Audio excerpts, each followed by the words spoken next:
Hello everyone. Welcome to this lecture on creative labor. This lecture is part of your paper on media, culture and society. In this lecture, we will discuss about the recent discussions on the idea of creative labor and problematize it within larger discourse on labor studies. In the recent years, there is an abundance of literature on creative labor. These studies start their premise from labor in culture industry to cultural industries, undermining labor from other sectors of production.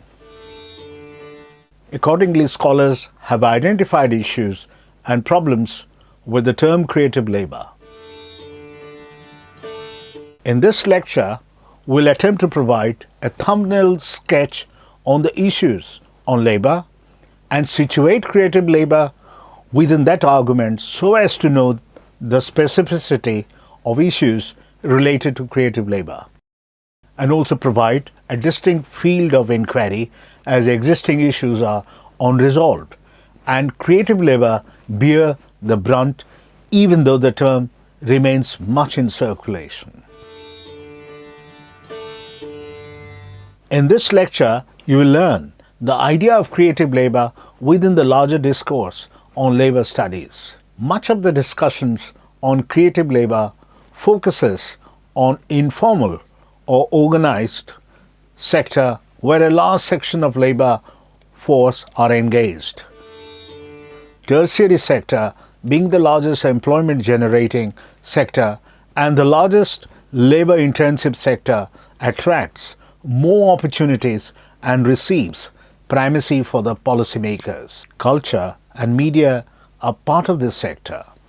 The labor engaged in these sectors are self-employed, hence the need to study creative labor.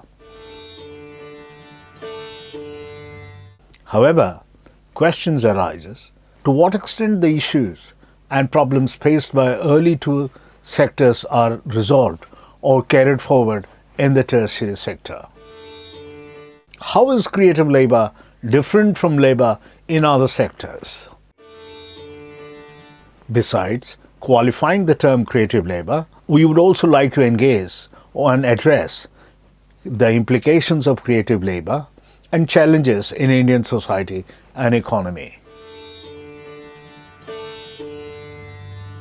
Now, while dealing with the idea of labor studies and the larger debate, the contour of a debate in labor studies in India, we find that studies on labor are a well-researched area. Past research has shed much light on the notion of labor and their relations in Indian society. For instance, issues like commitment, migration, rural-urban dichotomy, attitudinal and behavioral dimension of work, class formation, unionization, factory as a system and so on. Much of this scholarship is carried out with an eye towards a cooperative and labor-managed production. It also led to a focus on collective bargaining, inter-union rivalries over jurisdiction, and intra-union battles over organizational structure, funds, and power rather than any emphasis on workplace relationships or the links between workers and their social political communities. Further line of investigation emphasized on issues that attracted attention for state legislation and regulation such as child labor, sweet shops, women's work, especially homework, industrial safety and under and unemployment. The labor policy studies reached well beyond the union organizational confines into families and communities, into the world of women's labor, or toward the experience of unemployment. The workers' world replaced the trade union as the locus for inquiry. The explosion of these concerns, a consequence of viewing labor in its full socio-economic and cultural context, fragmented the field. In fact, some of the reasons may be attributed to the decline such as in manufacturing sectors, devaluation of skills, respect for individuals, and awareness of the human costs of technological achievement. However, one needs to move beyond celebrating or defending workers and machines toward a deeper understanding of industrial and technical dynamics, its meaning for an influence on the nation, and role within global patterns of social and economic change. The expansion of tertiary sector has reflected enough on the nature of labor and the people engaged in such labor process, their work lives, and the nature of experience in the labor process. The sharp rise of such labor process within last 3 decades highlight the increase of job opportunities in different capacities, be it customer service, service providers, customer relations, and so on. These activities show the rise in recognition of management in the organization. Emphasis on management in organization ensures the quality of service, relation with customers, and image building exercise for the employees, with a special emphasis on the art of presentation of emotion as required for the organization. But the relationship between emotion and theory of organization is a troubled one. Scholars argue that emotion is pre-social, irrational, cognitive, and physiological issue. So emotion came to be perceived as a force to be excluded from the public sphere of social organizational life. Actions motivated by emotion were characterized in scientific management and human relations as irrational, unconscious, and corporeal. This simplistic and unidimensional perspective on emotion arose from a series of studies. However, recently, management practitioners and theorists have come to recognize the role of emotions and the emotional propensities as a prerequisite for a successful interaction. Consequently, recent managerial accounts of the organization lay stress on the significance of service interaction and the incorporation of human emotion into organizational life. It can be stated here that early approaches towards the managing of emotion into the organizational sphere could be conceptualized as looking for emotion into management orientations. It indicated towards the need for organizations to be subjected to emotionality. Yet, what these various managerial approaches share in common? Emotion as the antithesis of reason.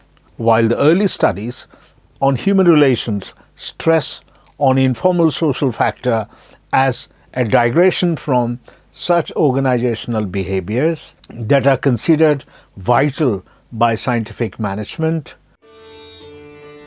both the approaches have a similar conception regarding the role of management vis-a-vis emotionality. Thus, management training was considered a vehicle for bearing about ways to master emotional factors that were counterproductive to the organization. The new style approaches to creative labor and human emotions, in effect, share much in common with the early supporters of human relations and their perceived concerns regarding artificial limitations between an individual and the corporation. They have argued that most notably, organizational stability may come at the price of losing those sparks of originality, flexibility, and creativity that are ignited or initiated through emotions. It calls for the identification of inventive solutions which probably could arise from processes that negotiate between varied groups, and in a more traditional approach, it is also believed to be excluded in organization that prioritizes rationality over emotion. As Feynman has put it, what early scientific approaches to management and the exclusion of irrationality from the parameters of organizational life seem to share with later approaches to the management of emotion as a human resource is a restricted, restrained, and even mechanical understanding or emotion as an attribute or an object to be manipulated and managed to be subjected to rationality. The managers seek to combine the subjective and indeed sensitive aspirations of their employees with the planned goals of the organization through ensuring that work itself is practiced as a meaningful and personally rewarding activity. It is no longer sufficient for managers to seek to secure instrumental compliance from their employees. Relatively, they must intend towards achieving cultures of experience, cultures that would make each and every individual employee of the organization feel both respected as well as personally fulfilled as part of a team.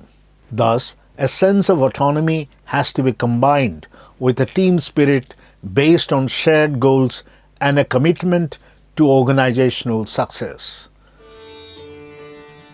To achieve such a level of cultural homogeneity, managers would have to learn to move beyond their traditional and rationalistic concerns with the manipulation of objective factors such as production, targets, staff turnover levels, and input-output ratios, and start to take seriously the realm of subjective experience of work organization.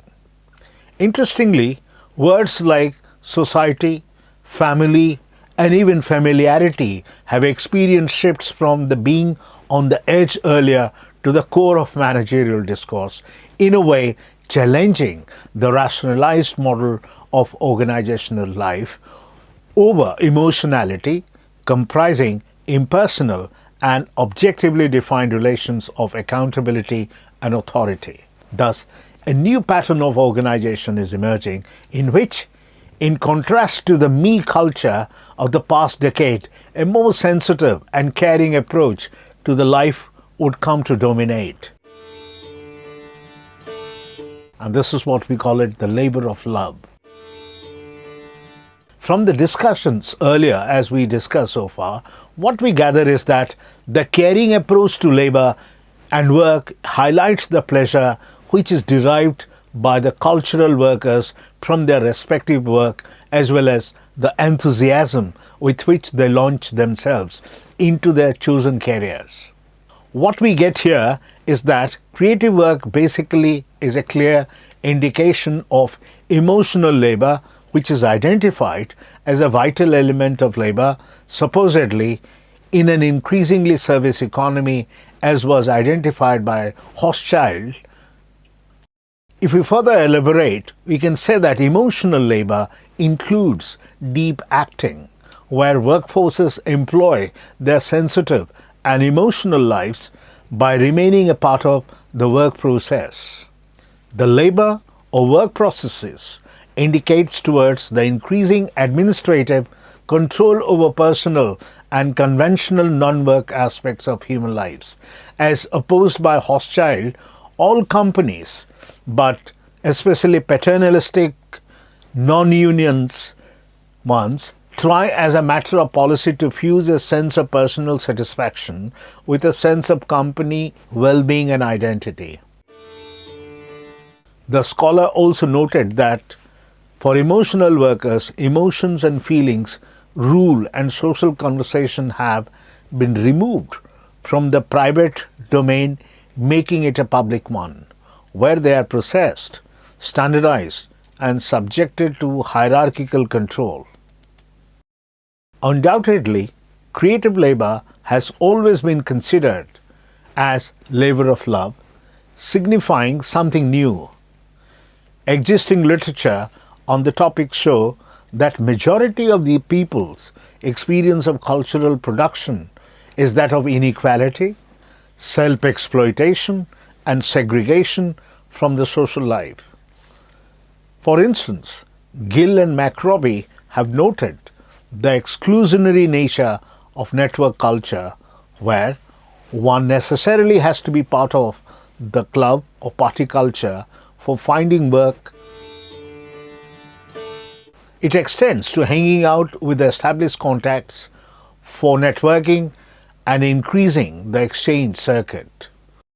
We can observe here one striking feature about the re-emergence of ethnic and class inequalities, chiefly around issues of contact and employment practices.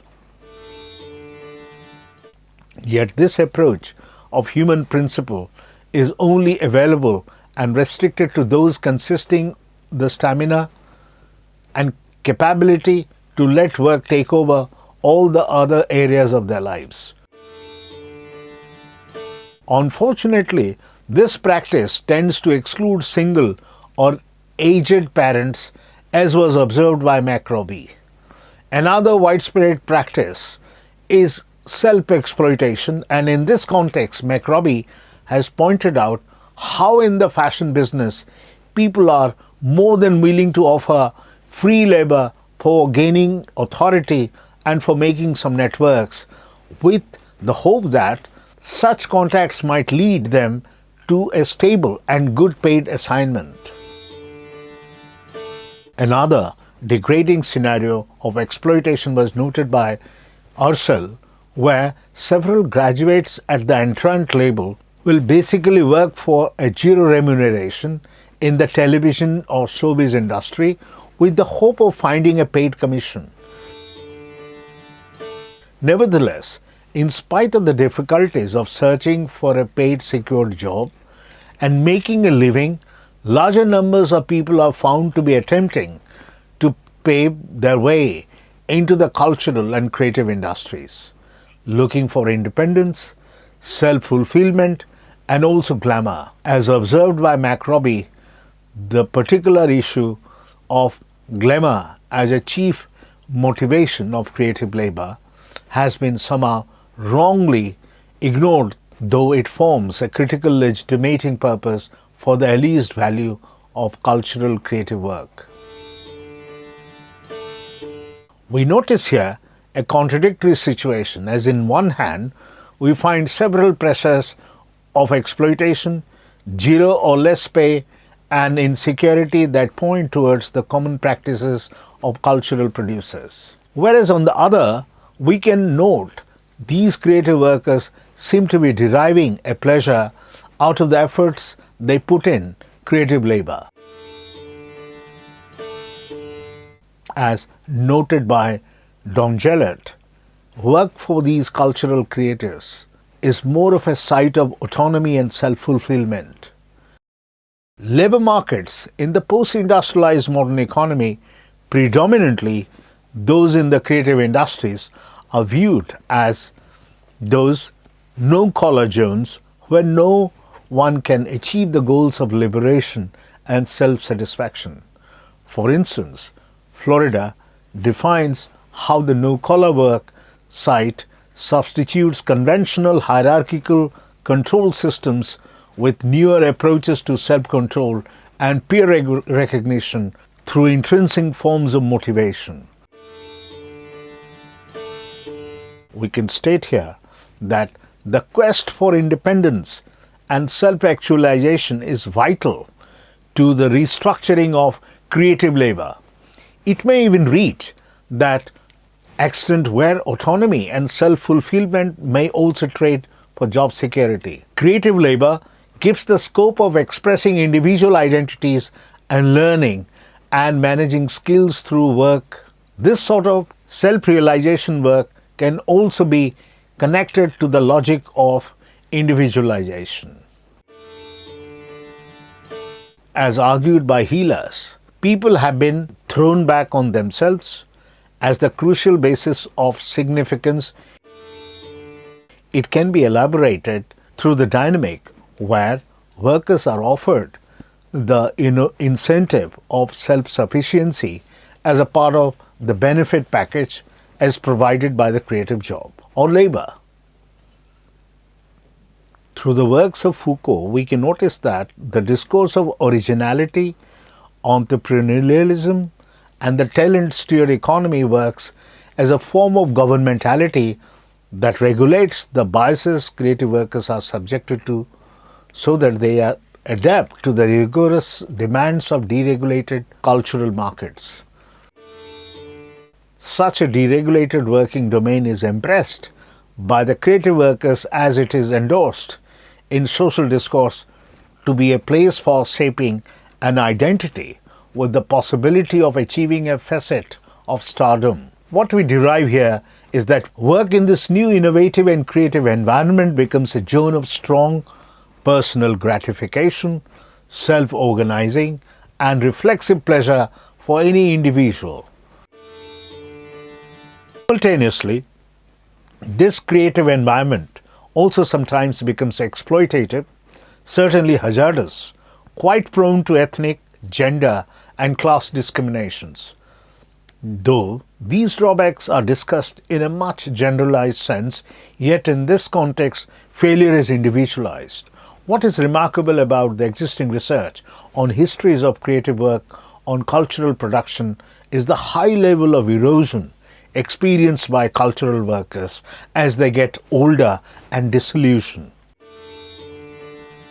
This attrition was appropriately put in through a question by McRobbie that how many times can people reinvent themselves in a winner takes all market, risk taking takes its toll. While writing about the new media workers during the late 1990s in New York's Silicon Valley, Ross described the impact of the industrialization of Bohemia, which has occurred since the 1960s, where entrepreneurship was supposed to be absorbing a sort of counterculture and then earning revenues out of it. He thoroughly described the rise of the human workplace, which meant work and play are interconnected, where young new media workers can wear clothes or live as they want to and are also encouraged to maintain individuality or express themselves creatively.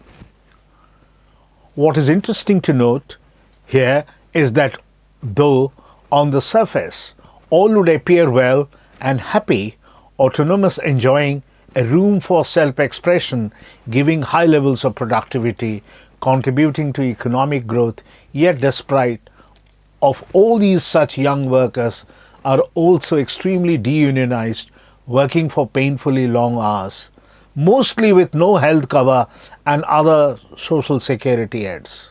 As was noted by Ross, here emerges the unseen power machinery of the human workplace, which means in Ross' words, to extract value from any waking moment of an employee's day. Ross further argued that it can only be attained with supposed autonomy, as no profession is able to register or implement its employees unrestricted and liberal thoughts during the service tenure. Likewise, Gill has revealed how new media work is perceived as cool, creative, and egalitarian, which means equal wealth and status for all people, hence using cultural values to endorse a kind of flexible labor bearing all associated pains to some extent as described above. It is undeniable that noteworthy hierarchies and uncertainties like gender discrimination do exist and are quite common. Here again, Gill noted that it is unexpectedly the very structures of new media labor that are considered informal and flexible, enabling the beginning of new forms of gender inequality. While discussing about problematizing creative labor, before we proceed further, we need to have a clear understanding of the idea of creativity, which is both condemned as well as considered extraordinarily fashionable. So here the question arises, why such a contradiction and paradox? In simpler words, we can derive that it is discredited, condemned, because the very concept of creativity was once regarded to be a special characteristic that was supposed to be something quite unusual and rare, confined to only a selected few or those who are God-gifted. While this notion is considered unfashionable now because overt elitism, or not covert elitism probably, has been banned in a deceptive culture of egalitarianism. It has almost become a conventional wisdom to state that every individual is creative and now no one is excluded. However, the measurement level will always be there, and some would be considered more creative than others. Generally, creativity is most commonly associated with art, inspiration, and imagination. It is thought-provoking whether such generalized associations are too elitist today, and people who do not belong to the category of artists can be considered creative too, or not. Though with time, hierarchy fall and analytical distinctions are erased, yet it is very hard to analyze anything the distinction between what is and what is not creative. Considering today's scenario, it is indeed a conventional assumption that there is hardly any distinction between art and business. Further, in terms of individualization of creative labor and precisely of cultural work, it is essential to position this argument in a wider academic perspective on human labor, cultural production, and creativity. This idea applies to both everyday experiences of certain classes of work, engaging particularly the young people, and the new liberalization of the existing political economy that has made the working life unwarranted and unsecured. This can be partially camouflaged today by the rhetoric of creativity, which is connected to a discourse of empowerment in administrative discourse. Developments in the creative labor process related with cultural work may give a liberating and existentially enabling experience, yet the negative effects in terms of employment conditions and remuneration cannot be completely ignored. While concluding, we can say that in this lecture we have discussed the concept of labor and discussed various issues pertaining to labor. It also discussed issues and trends related to creative labor and interrogated the idea of creativity and its celebrations as well as its implications.